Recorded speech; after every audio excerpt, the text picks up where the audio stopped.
For millennia, skeptics have denied the validity of the Genesis account and scoffed at the possibility that Noah truly existed. However, as technology, methodologies, and our understanding of the Bible, history, and genetics advance, corroborating evidence supporting the validity of Noah has come to light. Among the many evidential factors, this video will delve into one that has been underreported. Genesis 9 verses 20 to 21 tell that Noah planted a vineyard after the ark came to rest in the mountains of Ararat. While many believe that Noah's ark rested on Mount Ararat itself, Genesis 8 verse 4 uses the plural construct of Strong's 2022. Thus, Noah's ark could have landed anywhere within the mountains of Ararat, a region corresponding to the highlands of Armenia. Well, the oldest known vineyard in history dates to 4100 BC and is located at the Areni 1 cave complex in the highlands of Armenia.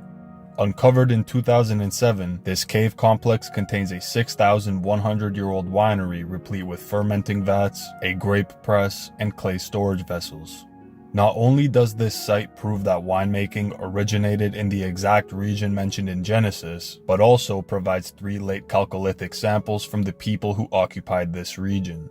All 3 samples carried paternal haplogroup L, which has been found in ancient populations such as Canaanites, Manaeans, and northern Mesopotamians. This proves that these samples were related to ancient Hamites, Japhethites, and Semites, and were thus related to Noah. More interestingly, Burial 2 contained a sample titled AR-144, which dates from 4226 to 4048 BC. In other words, 6072 to 6250 years before present. Through the use of phenotype prediction algorithms, geneticists determined that this man likely had blue eyes, red hair, and light skin. To those who haven't studied the Bible, this may seem like the antithesis of evidence for Noah's existence, as most falsely assume that everybody who's ever dwelled in the Middle East was brown-skinned with dark hair and eyes. But descriptions of figures throughout the Bible contradict this misconception and attest to the presence of light skin, red hair, and blue eyes among ancient Semites, Hamites, and Japhethites.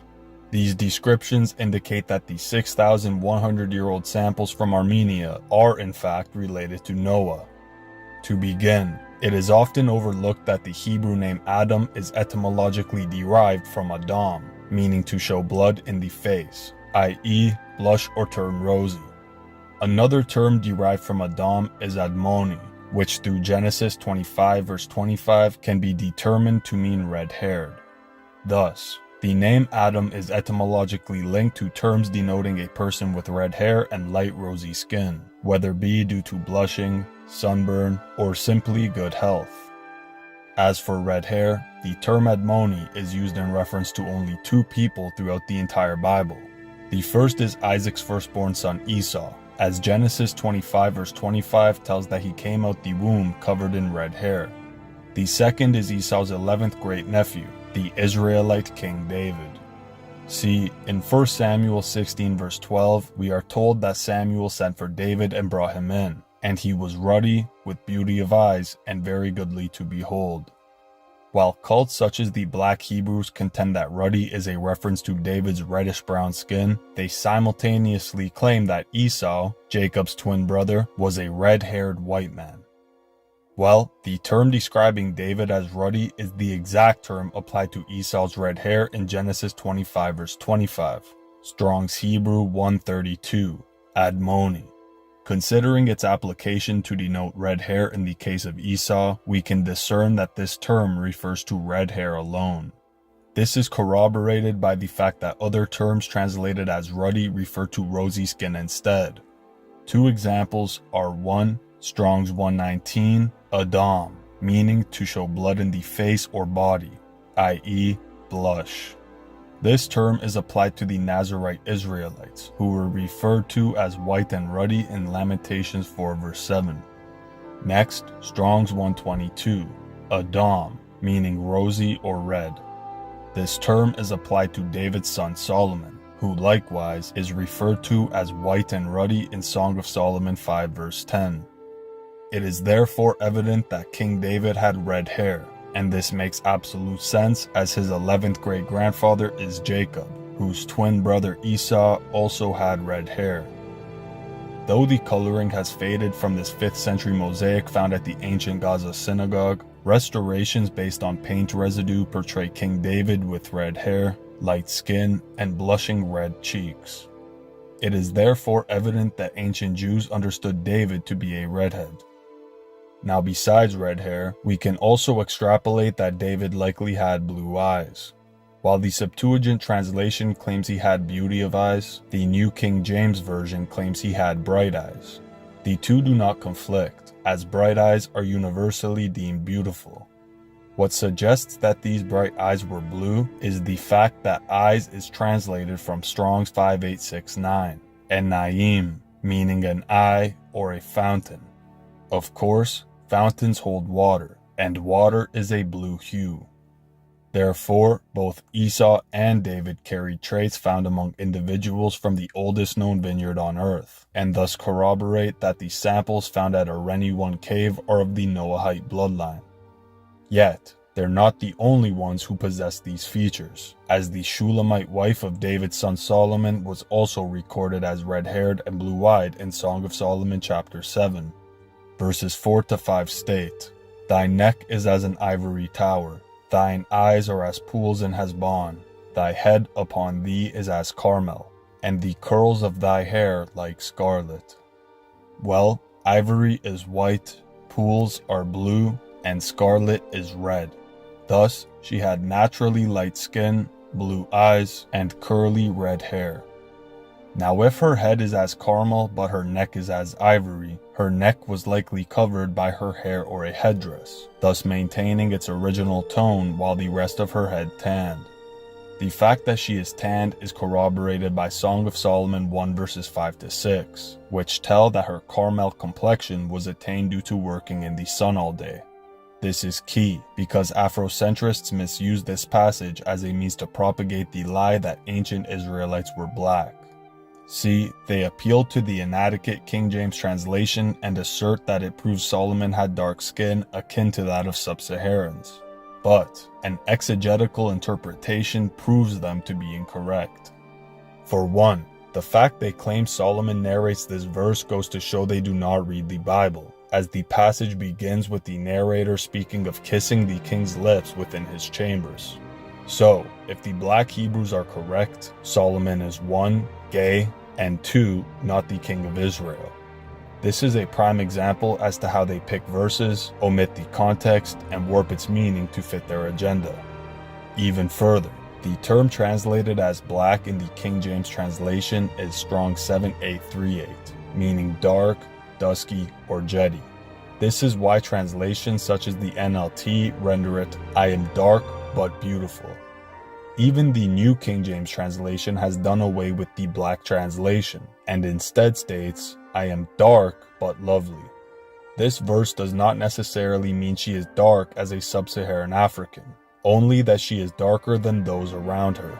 Luckily for us, Song of Solomon 7 proves that her tan turned her a caramel color, not black.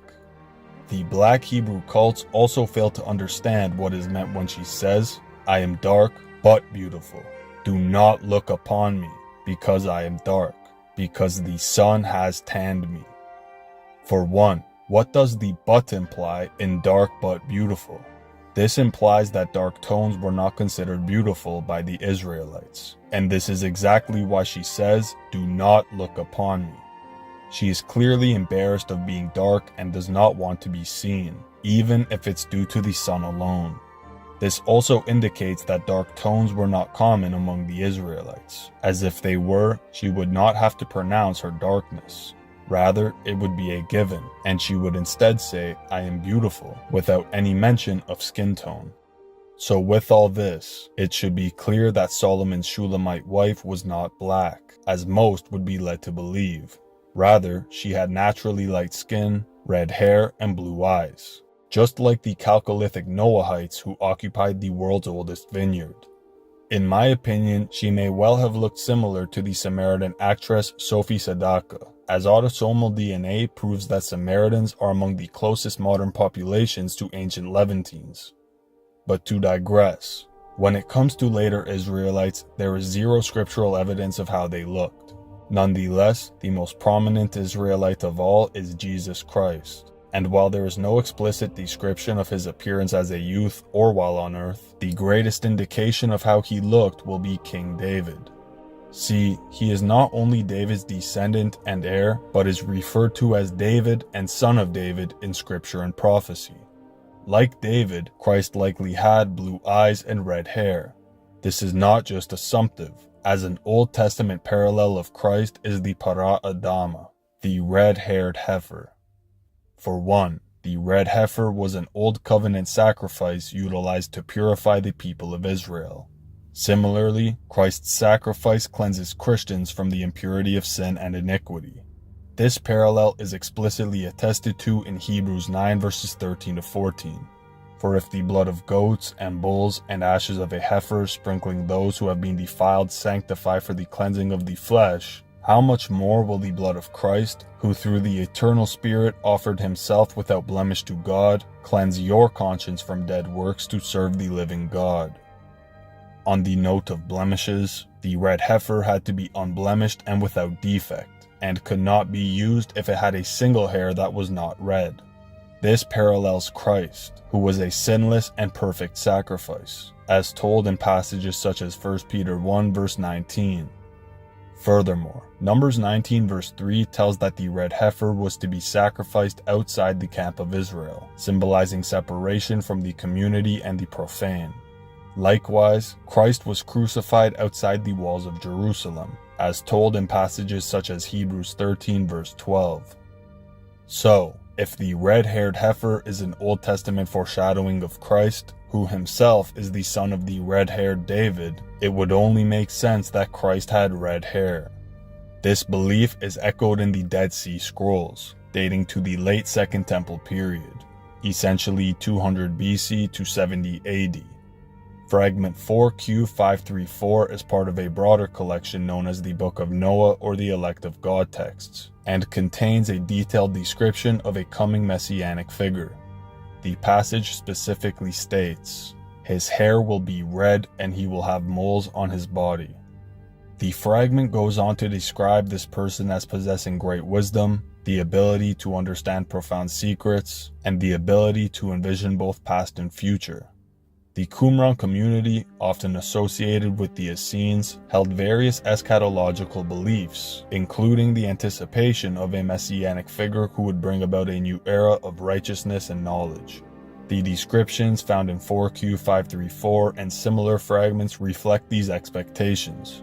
Radiocarbon dating and paleographic analysis confirm that these texts predate the birth of Christ, and correlate to a period in which Judeans were fervently expecting the arrival of a Messiah. Though the texts do not mention Jesus directly, we can know for certain that the prophecies pertain to him. Now, in addition to clues found throughout the Bible and ancient sources, there are also historical images that indicate early Christians believed Christ to have red hair. Though the oldest historical depiction of Christ was painted in just one dark tone, the second oldest depiction portrays Christ with reddish-brown chestnut-colored hair. Now, I've been told that in the catacombs of Calixtus, the whole figure is painted with a reddish-brown paint, so it doesn't really mean anything regarding his hair color. This is false, as the painting of Christ from the catacomb of Calixtus uses both red, orange, and brown colors. To add, other paintings from the same tomb used black paint. So, if Christ was believed to have black hair and brown skin, they easily could have painted him as such. Yet, they didn't. Now, another depiction portraying Jesus with red hair is this tomb fresco from the catacombs of St. Thecla, dating to the 4th century AD. This image utilizes the Good Shepherd motif, and depicts him with short red hair. Another 4th century depiction of a red-haired Christ is this tomb fresco from the catacombs of Comedilla in Rome. This is the 6th oldest portrayal of Jesus in history, and is one of the earliest examples of him with long hair. Even in sub-Saharan Africa, we can find depictions of a red-haired Christ. For example, this 11th century fresco from the Pharos Chapel in Lower Nubia portrays a nativity scene, in which he is portrayed with a red beard. While these depictions are not proof that Christ had red hair, they do suggest that early Christians understood what I've said in this video. They must have been aware of the relation between Adam, David, Christ, and the red heifer, or at least recognize the prominence of this trait among early Jewish communities. Yet, Christ is not the only Israelite depicted as such by the early church. The oldest known depictions of Christ's apostles are from the Roman catacombs of St. Thecla and date to the 4th century AD. From left to right are John, Peter, Paul, and Andrew.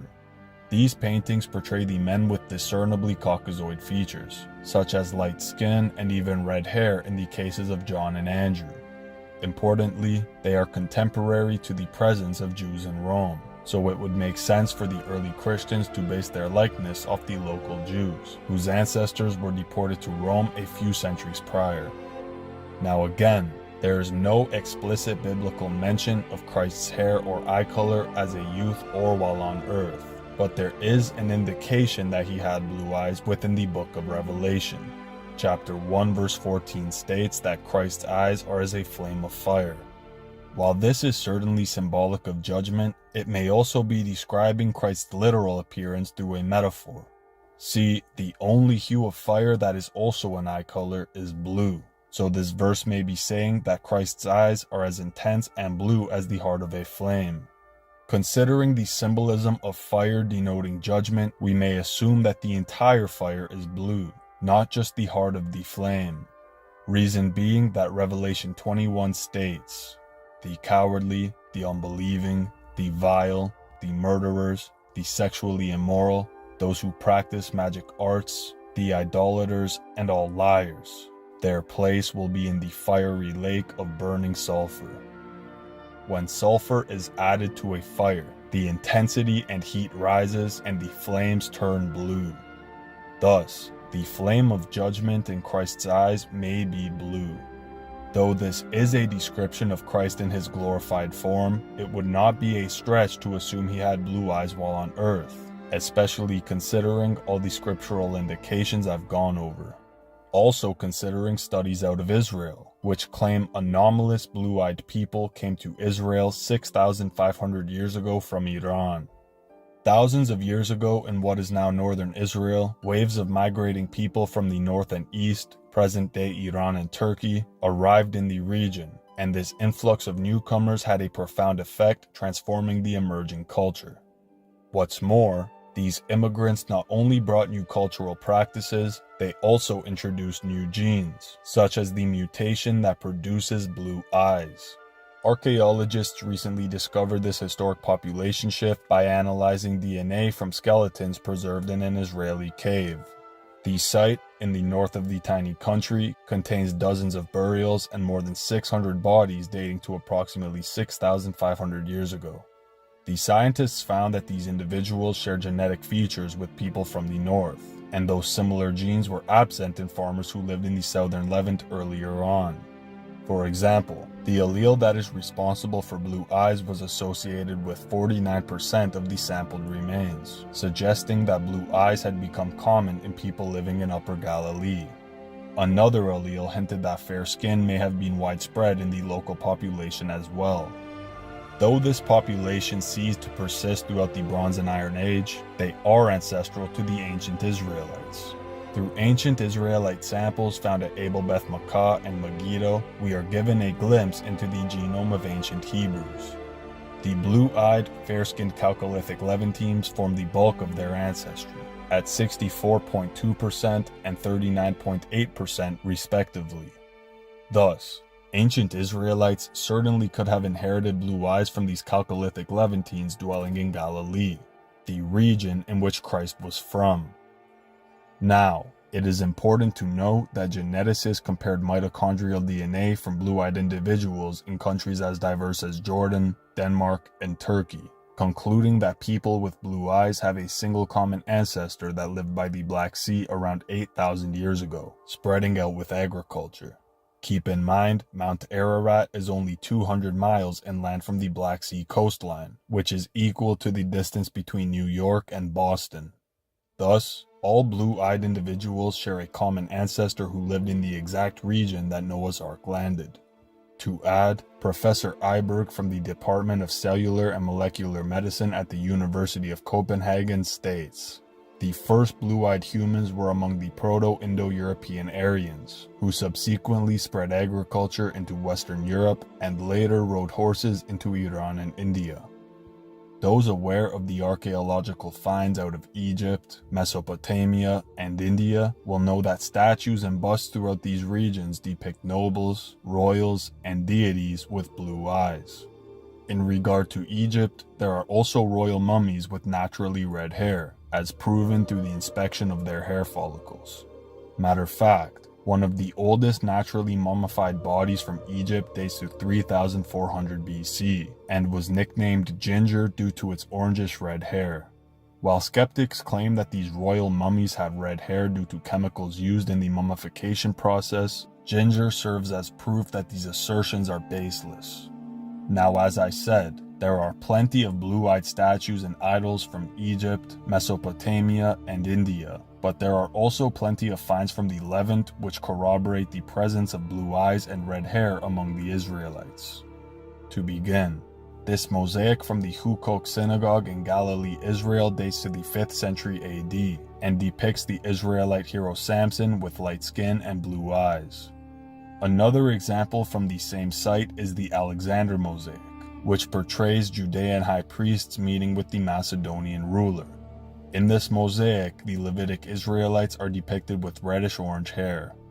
Orthodox Jewish scholar Yair Davidi has written, a certain Midrash says that blonde and red hair types, Bohakanim, were common among the tribes of Simeon and Levi. One relatively recent and somewhat obscure commentator, Etz Joseph in Midrash Tankuma from 1845, opines that most of the high priests had red or golden hair. At all events, red hair is fairly common amongst Jews. It could be that those who are Levites have a slightly higher percentage of redheads amongst them. Most likely, Moses was a redhead. If this is the case, it would make sense why so many Levitical high priests are depicted as red-haired in ancient synagogue mosaics. Now, there is also art from the Dura Europos Church in Syria, which is the oldest surviving church on earth, dating to 232 AD. This fresco depicts a baptistry scene and portrays a Christian woman with light skin and red hair. Similarly to the fresco of Christ from the catacombs of Calixtus, one may argue that this woman is portrayed with red hair because the only colors used were red and white. Yet, we can again find black paint, particularly bordering the white paint. This proves that the depiction was made in a literal likeness. If they wanted to portray a black-haired woman, they certainly could have. Yet, they didn't. Instead, the oldest surviving church on earth, which by the way is in the Middle East, portrays a pale-skinned, red-haired Christian woman. Moving on from Judean mosaics and frescoes, we have numerous portrayals of blue-eyed, red-haired Phoenicians, who themselves were a mixture of Semitic Israelites and Hamitic Canaanites. In the middle is a Phoenician glass pendant from Carthage, dating from the 5th to 4th centuries BC. Depicted is a Phoenician man with pale skin, blue eyes, and tawny reddish hair. There are also a plethora of Phoenician sarcophagi, which likewise had red hair and blue eyes. To the left is a Greco-Phoenician marble sarcophagus from Amathus in Cyprus, dating to the 5th century BC. The Met Museum's website states that the lid of the sarcophagus shows an unarticulated, downward tapering body and the head of a woman framed by flowing hair. Traces of red paint are still preserved in the hair. At the foot end of the box and on the lid appears the Phoenician letter Shin. To the right are a few sarcophagi out of dozens found in Sidon, Phoenicia, also dating to the 5th century BC. A journal titled A Phoenician Necropolis at Sidon by Charles C. Torrey explains that the original polychromy of these funerary portraits portrayed the majority of the sarcophagi with red hair and blue eyes. Not only do we have depictions of Phoenicians from Levantine sarcophagi, but also depictions of Phoenician deities from Carthaginian colonies. Around the 9th century BC, Phoenician migrants from the Levant settled in North Africa and established the powerful city-state of Carthage. The chief deity of Carthage, Tanit, was the Punic mother goddess and consort of Baal-Hammon. Well, this Phoenician bust of Tanit was found in Punic Iberia and dates to the 4th century BC. Most importantly, it serves as evidence that Phoenicians and subsequent Carthaginians carried the gene for red hair. As Greek philosopher Xenophanes once remarked, men make gods in their own image. Those of the Ethiopians are black and snub-nosed, those of the Thracians have blue eyes and red hair. If the Carthaginians are depicting their chief deity with light skin and red hair, we can justifiably assume that these traits were 1. Common among Phoenicians, at least to a certain degree, and 2. Revered by the Phoenicians. Now, the Phoenicians were prolific seafarers, well known for their maritime prowess, trade networks, and technological innovation. Yet, they were primarily renowned for their purple dye production. The Tyrian purple dye industry was an ancient and lucrative trade centered around the production of a prized purple dye, also known as royal purple or imperial purple. This dye was extracted from the glands of certain sea snails, particularly the murex snail, found off the coast of Phoenicia. The process involved crushing the snails and extracting a small amount of liquid, which, when exposed to air and light, turned into a vivid purple hue. It is believed that the name Phoenician derives from the Greek term phoinike, which denoted a crimson-like color. Some scholars contend that this term referred to the purple dye exported by the Phoenicians, but others believe that this name may instead be referring to the Phoenicians' red hair.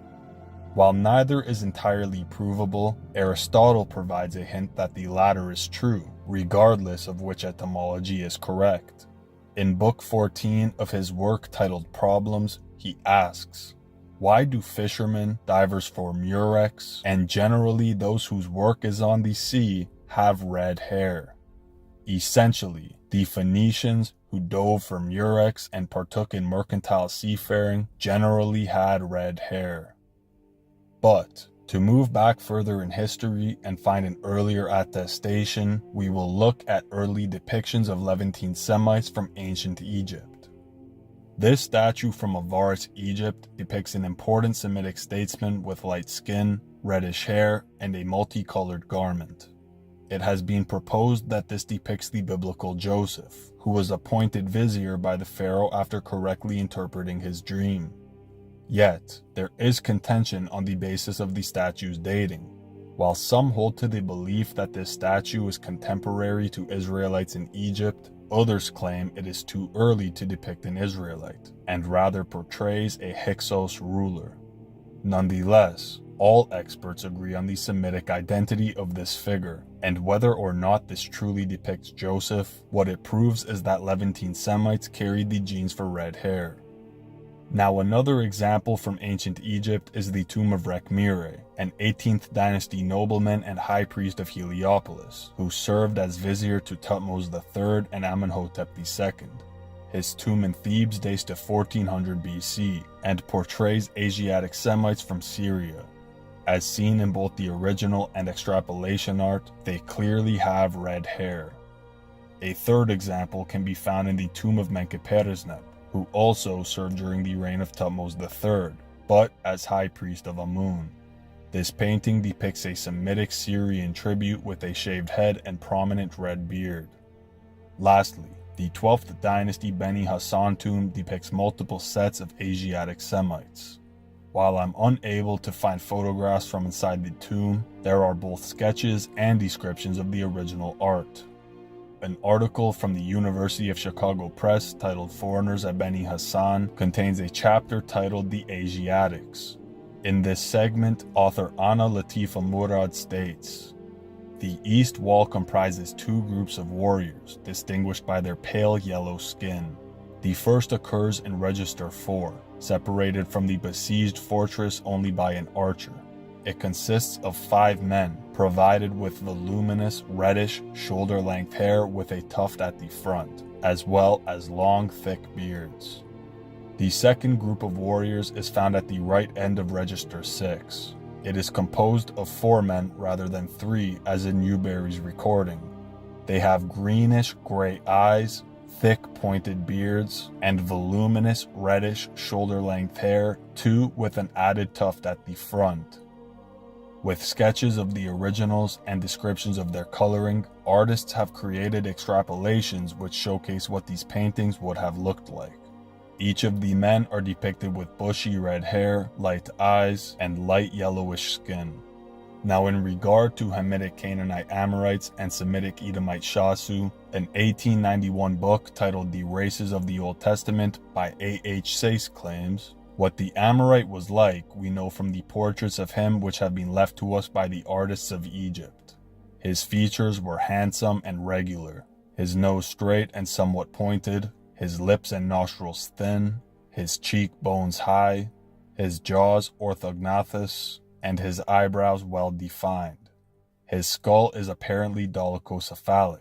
He possessed a good forehead and a fair amount of whisker which ended in a pointed beard. Altogether, his face expresses intelligence and strength. At Abu Simbel, his skin is painted a pale yellow, his eyes blue, and his eyebrows and beard red, while the hair, on the other hand, is black. A comparison of the head of an Amorite with that of a Shasu suggests that the second is a degraded form of the first. The pointedness of the nose is exaggerated in the Shasu, and his receding forehead contrasts unfavorably with the profile of the Amorite. But on the whole, there are certain resemblances between them which lead to the possibility that both are referable to the same original type. However this may be, it is plain that the Amorite belonged to the blonde race.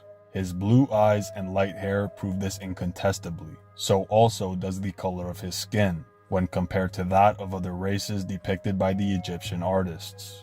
At Medinet Habu, for example, where the skin of the Amorite is a pale pink, that of the Lo or Libyan and the Mashuash or Maxis is red like that of the Egyptians, though we know that the Libyans belong to a distinctively fair-complexioned race.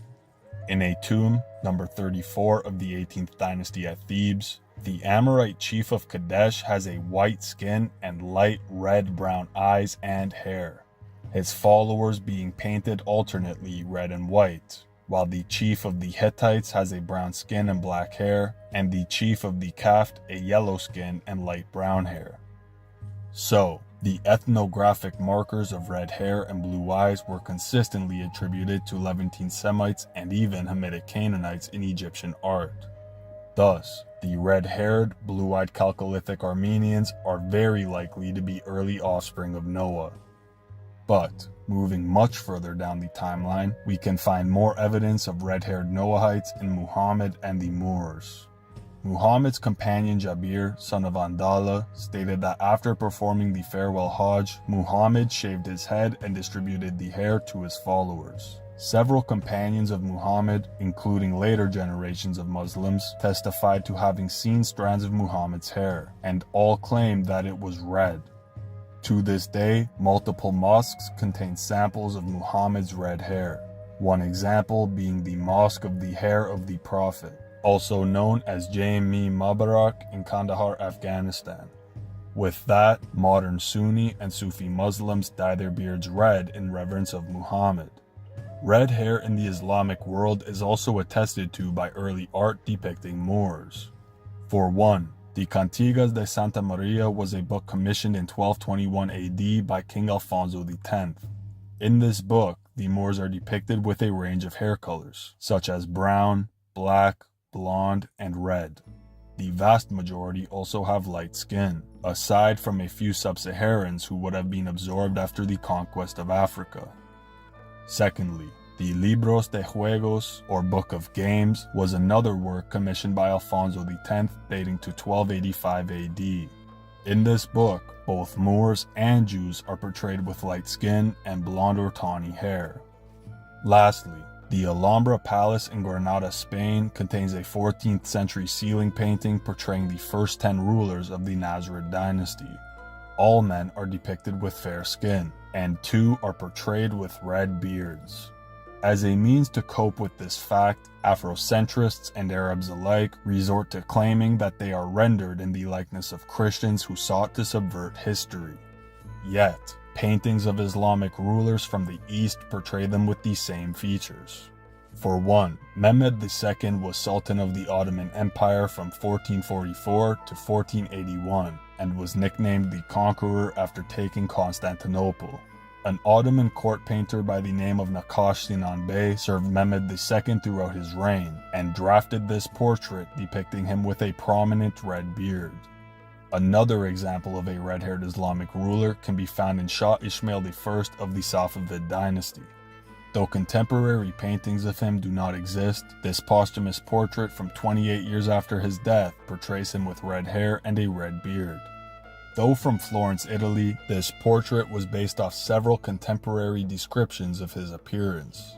Sources include the Italian diplomat Vincenzo Alessandri, Italian traveler Pietro della Valle, English traveler Anthony Jenkinson, Portuguese traveler Pedro Teixeira, and Persian historian Iskandar Beg Munshi. Another source is Italian diplomat Caterino Zeno, who visited the Safavid court in the late 15th century. In his travel accounts, he stated that this Sofi is fair, handsome, and very pleasing. Not very tall, but of a light and well-framed figure, rather stout than slight, with broad shoulders. His hair is reddish. He wears only mustachios and uses his left hand instead of his right. A quick mention, it is often speculated that red hair is directly linked to Rh-negative blood. Another trait that's correlated to Rh-negative blood is left-handedness. If the Hebrews had high traces of red hair and even blue eyes, it is possible that they also had high traces of Rh-negative blood. In that case, it would make sense why Hebrew was written from right to left. With higher rates of left-handedness due to Rh-negative blood, it would not only be more comfortable to write from right to left, but also cause for less smudging and complications while writing. But back to the Muslims.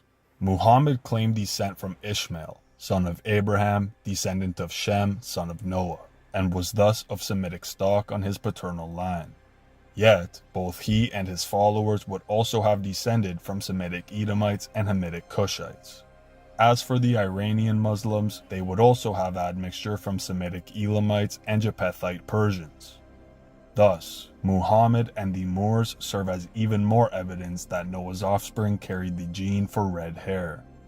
But, by now you may be wondering why Semites and Hamites are depicted and described as Caucasian, despite the mainstream narrative that white people come from Noah's son Japheth, brown people come from Noah's son Shem, and black people come from Noah's son Ham. Contrary to popular belief, Noah's three sons do not represent the three major racial categories. Rather, Noah's sons, whose ship landed a short distance south of the Caucasus, represent the Caucasian family and their expansion from West Asia. Unbeknownst to many, Europeans are not the only demographic classified as Caucasian, or as classified in genetics, West Eurasian. Middle Easterners, North Africans, and East Africans also belong to this category, as most of their DNA is derived from Caucasoid West Eurasians. This is significant, as no other race is present or predominant in all regions allotted to Noah's offspring. When comparing the Caucasian density map to a map of biblical nations, the correlation is evident. This cannot be said for any other race. Originally, all three branches of Noah, Japheth, Shem, and Ham, were one singular family with genetic and phenotypical affinities. As time progressed, each of these branches acquired varying degrees of admixture. This is most evident through the Cushites, who after migrating to East Africa from the Ararat region, had mixed with native sub-Saharans and subsequently inherited phenotypes consistent with those found among black Africans. Nonetheless, each of Noah's offshoots retained a genetic linkage to their progenitors, even if minimally. Prior to the propagation of Darwinistic globalist ideologies, this was common knowledge. Below is a German ethnographic map from 1932, which despite being deemed outdated, is extremely accurate. For example, compare it to the West Eurasian and Sub-Saharan density maps. Also notice that the gray area comprises the Caucasus Ras, Caucasian race, and consists of three main branches: Arier or Aryans, Hamitan or Hamites, and Semitan or Semites. When we look at ancient coinage from populations descended from Noah, it is quite clear that they comprise a singular racial grouping. To begin, the Nabateans were descendants of Nebaioth, son of Ishmael, son of Abraham, a descendant of Shem, son of Noah. These coins portray the Semitic king Malichus II of Nabatea and depict him with clear Caucasoid features. Secondly, we have Judean coins from 335 BC, which are believed to depict the Israelite governor of Judea, Yehezkiyahu. All three coins depict him with clear Caucasoid features. Third of all, the Elamites were descendants of Elam, son of Shem, son of Noah.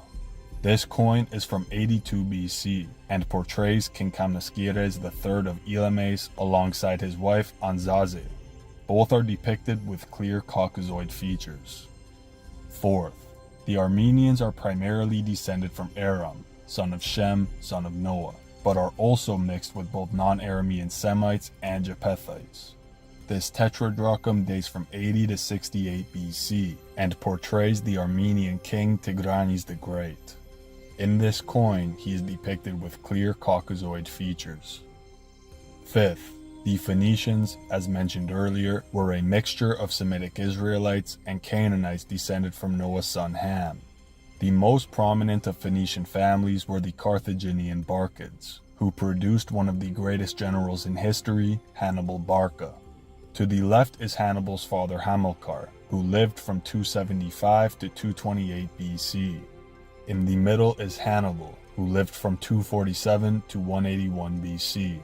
And to the right is Hannibal's brother Hasdrubal, who lived from 245 to 207 BC. There is also Hasdrubal the Fair, who is speculated to have been an illegitimate son of Hamilcar Barca. All four of these men are depicted with clear Caucasoid features. Sixth, the North African Numidians were descendants of Put, son of Ham, son of Noah. At the top left is King Syphax, who ruled from 213 to 202 BC. At the top right is King Massinissa, who ruled from 202 to 148 BC. At the bottom left is King Adherbal, who ruled from 118 to 112 BC.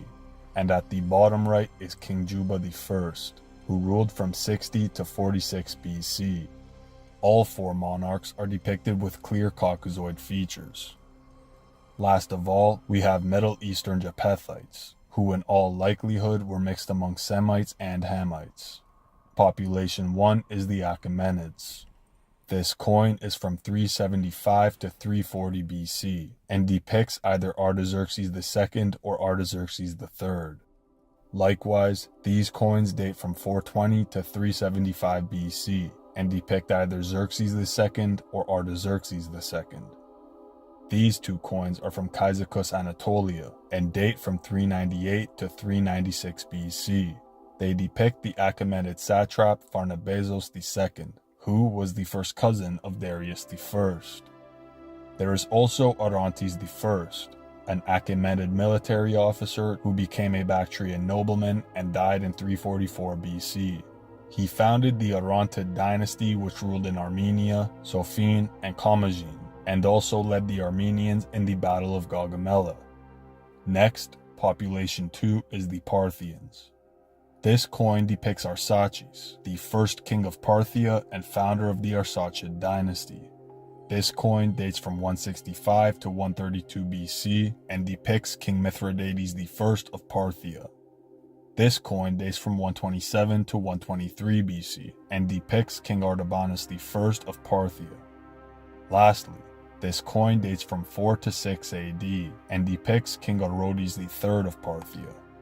All these men are portrayed with clear Caucasoid features, and thus attest to the assertion that Noah's 3 sons belong to one singular race. Noah's 3 sons were brothers from the same 2 parents, and thus possessed similar phenotypes which they passed on to successive generations. Depending on which narrative you believe, it is only through migrations and mutations or admixture with non-Noahites that they lost these features and took on different appearances. Nonetheless, I hope this video has provided you with insight as to how the red-haired, blue-eyed Chalcolithic Armenians certainly belong to the bloodline of Noah, and thus corroborate the Genesis account and the story of Noah's Ark landing in the mountains of Ararat. But I want to thank you all for watching my videos. I greatly appreciate the continual support and kind feedback. I hope that you've all gained from the information I post and enjoyed the content along the way. Much love and God bless.